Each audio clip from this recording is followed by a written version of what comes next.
real question is, what are those? They brought that vine back. I can't believe they did it, but they brought the vine back. Hey, it's Zadie. Welcome to Flytte Kartina, where I'm going to be doing a spoiler rant on Black Panther, the film that came out like last weekend. It was so great. As I mentioned before, this is a spoiler rant, so spoiler warnings, spoiler. So spoiler warning, yay. Oh my goodness, this movie was amazing. First of all, I was kind of, just before I get the ball rolling, I was kind of confused as why they were releasing Black Panther in February. Like, this is the slow movie season. Like, you should probably do it later in the year, like in the middle of the year when movie season is picking up. I was trying to figure out why they were doing this, and I was like, maybe they're trying to beat out Deadpool for being the most successful movie released in February. But then I remember that February is Black History Month, and that makes this film so much more special to me and to other people, I am sure. So this synopsis is taken from the Black Panther tab in the Marvel.com website. Black Panther follows T'Challa, who, after the death of his father, who is the king of Wakanda, he returns home to the isolated, technologically advanced African nation to succeed to the throne and take his rightful place as king. But when a powerful old enemy reappears, T'Challa's mantle as king and Black Panther is tested when he is drawn into a formidable conflict that puts the fate of Wakanda and the entire world at risk. Faced with treachery and danger, the young king must rally his allies and release the full power of the Black Panther to defeat his foes and secure the safety of his people and their way of life. Based on the trailers and what was happening in the trailers, you know what's kind of going on, but you don't know what's actually going on in the film, and that's what Marvel does best with its trailers. Okay, so I walked in the theaters thinking, okay, who's the villain gonna be? Is it gonna be Michael B. Jordan, or is it gonna be this guy who has no arm from Age of Ultron? So Michael B. Jordan does play the villain in this. So I was so excited when I came to see this film. Like, the only two trailers I had seen were the trailers that I did the reactions for, which you can find up here. And I was so excited for this film, and I was ready to be amazed, and I really wanted this to be very good and amazing, and it was. Let's start out with all the color that they used. The costuming was amazing. It was great. I saw so much culture in just the material and the fabric that they used and the design of their costumes. Take a more modern but still traditional cultural approach to them. The colors, again, were spectacular and vibrant, and I loved it. I loved how modern clothes were kind of mixed in with the traditional ones, because the little sister, Shuri, she was wearing, you know, kind of modern-ish Western clothes,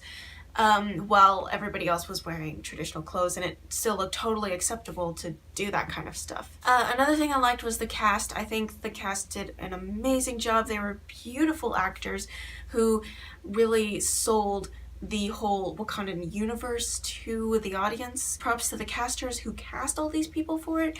It was really well done. Marvel does an okay job with villains, and DC is kind of trying to do that, but they're not very successful in it. In Black Panther, I feel like they took more of a Pixar approach on things. When Pixar, they are fighting against an ideal. They're fighting against an idea or a belief or something like that, instead of an actual villain. That's what I think they did with Black Panther, while still having an antagonist that was there trying to take over Wakanda. You all need to see this movie because this is really living up to its hype. All the culture embedded in this film was incredible. I love it when films do that, when you see all of this culture. It doesn't have to be African American culture. It can be anything from like Chinese to Islanders or even European culture. If there's culture embedded and you can feel the culture in the film, then I think that they did a good job doing it. The plot of the film was good. I think they could have done a little bit more, but at the same time, it's a 2.5-hour movie. It was already so incredible. So I think they did a good job. I'm a little upset about Ulysses Claw's arm.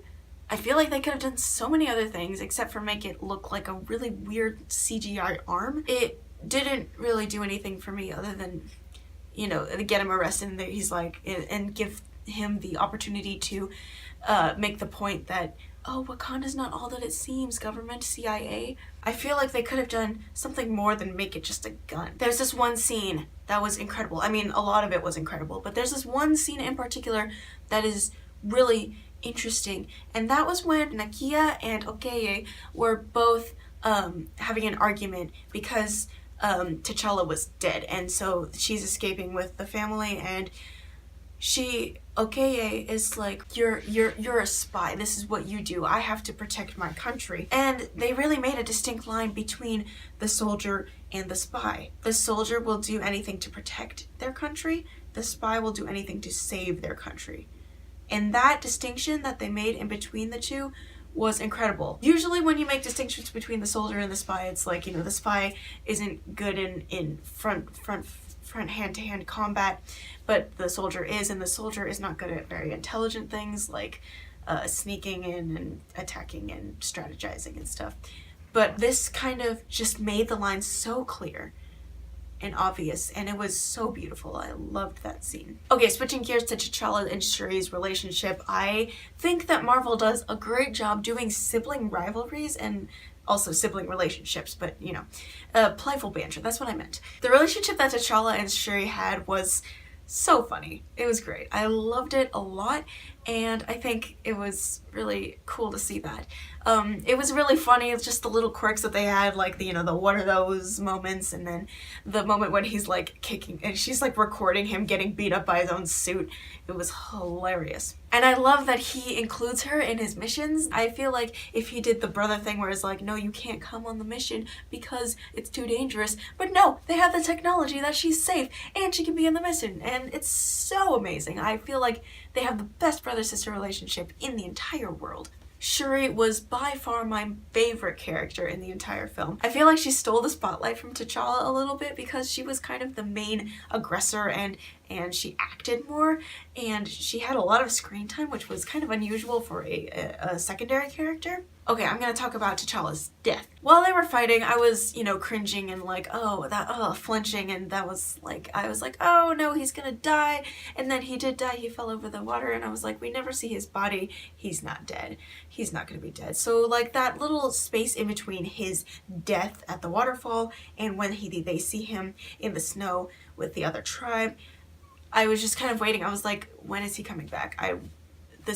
Stop kidding with me, Marvel. We all know that T'Challa's alive. I don't think they can pull the death card on us anymore because they've killed so many characters. I mean, like, they killed Phil Coulson. He has his own TV series now. They killed Loki several times.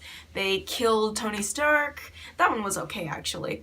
They killed Groot, and they're all still alive so far. I mean, knock on wood, but just in case. The technology in Wakanda was so incredible.